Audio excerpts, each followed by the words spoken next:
राधे राधे, जय माता की भक्तों। आप सभी का स्वागत करती हूँ स्पिरिचुअल ज्ञान साधना में और आप सभी से अनुरोध करती हूँ कि स्पिरिचुअल ज्ञान साधना को सब्सक्राइब कर लीजिए और बेल आइकन को प्रेस कर दीजिए ताकि आपको नई नई वीडियोस का नोटिफिकेशन। श्री शिवाय नमस्तुभ्यम, जय माता की। राधे राधे भक्तों, कैसे हैं आप सभी लोग। आशा करते हैं भगवान भोलेनाथ और माता पार्वती की कृपा से सभी लोग बहुत अच्छे होंगे। प्रिय भक्तों, आज आषाढ़ मास का सोम प्रदोष व्रत है। सोमवार का दिन होने के कारण इसे सोम प्रदोष व्रत के नाम से जाना जाता है। प्रदोष का व्रत करने वाला मनुष्य सदा सुखी रहता है। उसके संपूर्ण पापों का नाश इस व्रत से हो जाता है। इस व्रत को करने से सुहागन नारियों का सुहाग सदा अटल रहता है। बंदी कारागार से छूट जाता है। जो स्त्री पुरुष जिस कामना को लेकर इस व्रत को करते हैं, उनकी सभी कामनाएं कैलाशपति भगवान शंकर जी पूरी करते हैं। सूत जी कहते हैं, त्रयोदशी व्रत करने वाले को 100 गौदान का फल प्राप्त होता है। इस व्रत को जो विधि विधान और तन मन धन से करता है, उसके सभी दुख दूर हो जाते हैं। धूप, दीप, घी, सफ़ेद पुष्प, सफ़ेद फूलों की माला, आंकड़े का फूल, सफ़ेद मिठाई, सफ़ेद चंदन, सफ़ेद वस्त्र, जल से भरा हुआ कलश, कपूर, आरती की थाली, बेलपत्र, धतूरा, भांग इत्यादि से हमें भगवान शिव जी का पूजन करना चाहिए। यदि हमारे पास सामग्री ना हो तो मन में बिना संदेह किए पूर्ण श्रद्धा भाव से भगवान भोलेनाथ की पूजा अर्चना करनी चाहिए। प्रदोष व्रत के दिन व्रत करने वाले को प्रातःकाल उठकर नित्य कर्म से निवृत्त होकर भगवान शिव जी का पूजन करना चाहिए और पूरे दिन मन ही मन ओम नमः शिवाय का जाप करते रहना चाहिए। पूरे दिन निराहार रहें। प्रदोष काल में अर्थात सूर्यास्त से 3 घड़ी पूर्व शिव जी का पूजन करना चाहिए।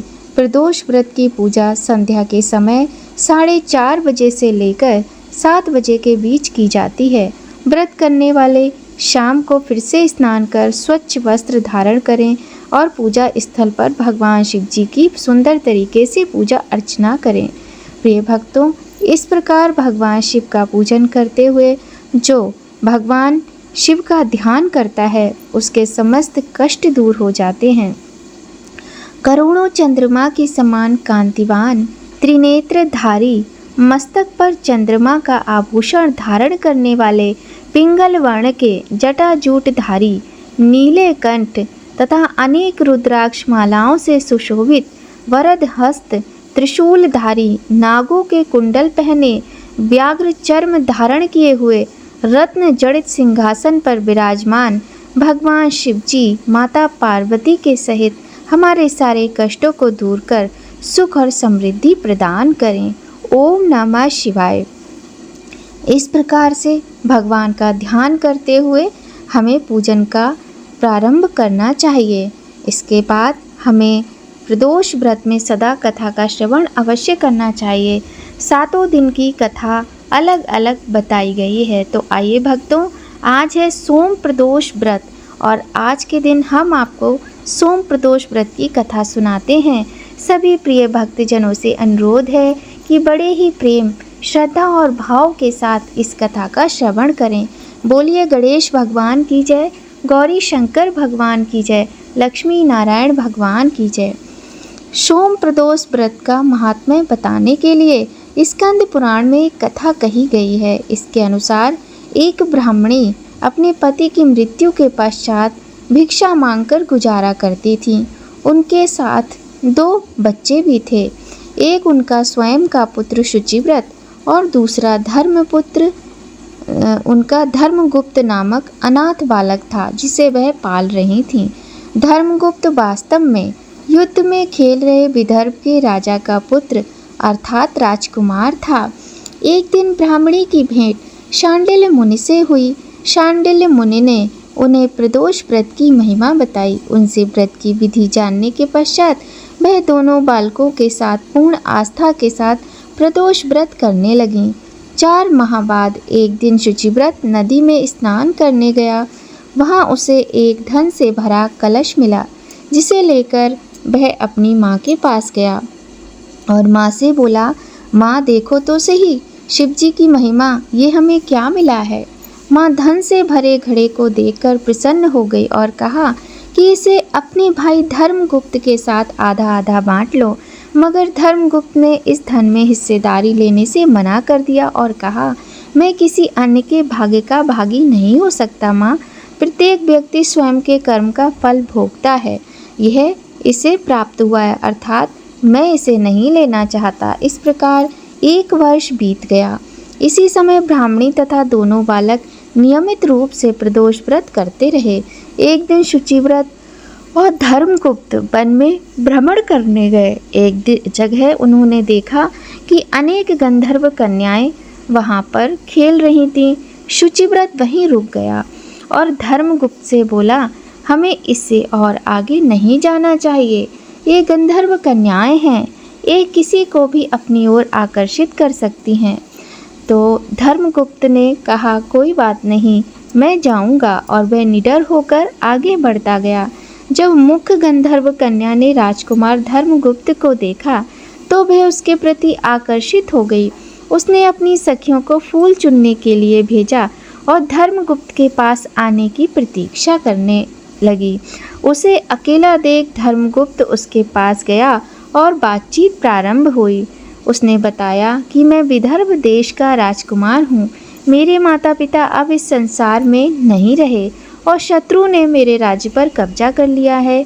कन्या ने अपना परिचय देते हुए बताया कि मैं विद्रविक नामक गंधर्व की पुत्री अंशुमति हूँ तथा गायन में प्रवीण हूँ। मेरे गायन पर सभी देवांगनाएं रीझ जाती हैं।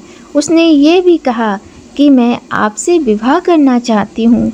इतना कहकर उसने अपनी मोतियों की माला निकालकर धर्मगुप्त को पहना दी। धर्मगुप्त ने पूछा, आप तो राजकुमारी हैं और आप मुझ जैसे राजपाट गवा चुके राजकुमार के साथ कैसे रह पाएंगी, और अपने माता पिता की अनुमति के बिना आप मेरे साथ कैसे आ सकती हैं। इस पर अंशुमति ने उत्तर दिया, चाहे जो हो जाए मैं वही करूँगी। मैं आपको मन से अपना पति मानती हूँ और मैं आपका ही वरण करूँगी। परसों आप यहाँ पर आइएगा। इतना कहकर वह वहाँ से चली गई। धर्मगुप्त ने लौटकर शुचिव्रत तथा माँ को सारी बात बताई। दोनों बेहद प्रसन्न हुए। 2 दिन बाद धर्मगुप्त पुनः उसी वन में गया। उसने पाया कि अंशुमति वहाँ अपने पिता के साथ उसकी प्रतीक्षा कर रही है। गंधर्व ने धर्मगुप्त से कहा, मैं कैलाशपुरी गया था। वहाँ शिवजी और पार्वती ने मुझे बुलाकर कहा कि धर्मगुप्त नामक राजकुमार राज्यविहीन होकर भटक रहा है। जाओ और राज्य पुनः प्राप्त करने में उसकी सहायता करो। अतः मैं उनकी आज्ञा के अनुसार अपनी पुत्री अंशुमति का हाथ आपके हाथ में सौंपता हूँ और राज्य प्राप्त करने में भी आपकी सहायता करूँगा। मेरी कन्या 10,000 वर्ष तक आपके साथ रह सकेगी और जब आप शिवलोक में जाओगे तब भी वह इसी काया में आपके साथ रहेगी। धर्मगुप्त और अंशुमति का विवाह हो गया। अंशुमति के पिता ने अपनी गंधर्व सेना भी उसे दे दी। सेना की सहायता से उसने अपने शत्रुओं को परास्त कर दिया और अपने पिता का खोया हुआ राज्य पुनः प्राप्त कर लिया। धर्मगुप्त अब राजा बन गया। उसने बुरे दिनों में उसे पालने वाली गरीब ब्राह्मणी को राजमाता का दर्जा दिया और शुचिव्रत उसका छोटा भाई बना। इस प्रकार नियमित रूप से प्रदोष व्रत करने से ब्राह्मणी धर्मगुप्त तथा शुचिव्रत को भरपूर धन धान्य की और अपने राज्य की प्राप्ति हुई। इस व्रत करने वालों पर शिवजी इसी प्रकार प्रसन्न होते हैं और उनकी समस्त कामनाओं को पूर्ण करते हैं। बोलिए गौरी शंकर भगवान की जय। हे भगवान भोलेनाथ, माता पार्वती, आपने जैसे इन ब्राह्मणी और इनके पुत्रों पर कृपा की, वैसे ही अपने सभी भक्तों पर कृपा करें जो प्रदोष व्रत को करे अथवा जो इस कथा को सुने या फिर कथा कहे या हुंकारा भरे।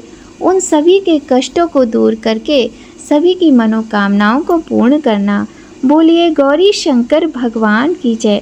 प्रिय भक्तों, यह थी बहुत ही सुंदर सोम प्रदोष व्रत की कथा। आइए भक्तों, हमें हर व्रत में कथा के बाद आरती अवश्य करना चाहिए। तो आइए भक्तों, हम करते हैं प्रदोष व्रत में भगवान भोलेनाथ की बड़ी ही सुंदर आरती। आप चाहें तो अपने मन से कोई भी भगवान शिव की आरती कर सकते हैं, किंतु जो हमें आरती बहुत ज़्यादा पसंद है, बहुत अच्छी लगती है और जो हमने अपनी मम्मी के मुख से सुनी हुई है, हम उसी आरती को सदैव अपने घर में और मंदिर में करते हैं। वही आरती आपके समक्ष करने जा रहे हैं। तो सभी लोग मिलकर भगवान गौरी शंकर का ध्यान करते हुए उनकी आरती करते हैं। शीश गंग अर्धांग पार्वती सदा विराजते कैलाशी, नंदी भृंगी निरत करते हैं गुण भक्तन शिव की दासी। शीतल मंद सुगंध पवन वह बैठे हैं शिव अविनाशी, करते गान गंधर्व सप्त स्वर राग रागिनी अति गासी। यक्ष रक्ष भैरव जहाँ डोलत बोलत हैं बन के बासी, कोयल शब्द सुनावत सुंदर भ्रमर करते हैं गुंजासी। कल्प द्रुम अरु पारिजात तरु लाग रहे हैं लक्षासी, सूर्यकांत संपर्वत शोभित चंद्रकांत अपनी वासी।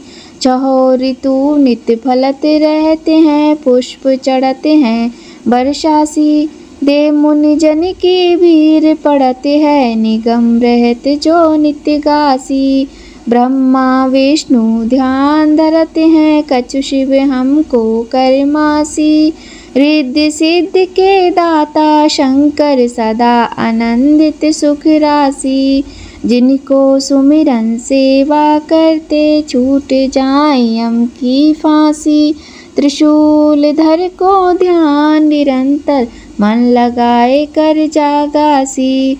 दूर करे विपदा शिव तन की जन्म जन्म शिव पद पासी, कैलाशी काशी के वासी अविनाशी मेरी सुध लीजो। सेवक जान सदा चरणन को आपन जान दर्श दीजो। तुम तो प्रभु जी सदा सयानी, अब गुण मेरे सब ढकियो। सब अपराध क्षमा कर शिव जी किंकर की विनती सुनियो। सब अपराध क्षमा कर शिव जी किंकर की विनती सुनियो। सब अपराध क्षमा कर शिव जी किंकर की विनती सुनियो। बोलिए भगवान भोलेनाथ की जय। प्रिय भक्तों, आज सोम प्रदोष व्रत के दिन हमने अत्यंत पावन यह प्रदोष व्रत की कथा सुनी। आज की कथा सुनने से, भगवान भोलेनाथ की आरती करने से भगवान शीघ्र प्रसन्न होकर हम सभी की कामनाओं को पूर्ण करते हैं। तो प्रिय भक्तों, आज की वीडियो में बस इतना ही। यदि आपको आज की कथा अच्छी लगी हो तो लाइक ज़रूर कर दीजिएगा और हाँ, कमेंट में श्री शिवाय नमस्तुभ्यम हर हर महादेव लिखना बिल्कुल भी मत भूलिएगा। तो भक्तों, आज की वीडियो में बस इतना ही। बहुत जल्द आपसे फिर मिलते हैं एक नई कहानी, नई जानकारी के साथ नया वीडियो में। तब तक सभी लोग खूब खुश रहिए, स्वस्थ रहिए, प्रसन्न रहिए। आप सभी पर भगवान भोलेनाथ और माता पार्वती की कृपा सदा बनी रहे। जय माता की भक्तों। राधे राधे।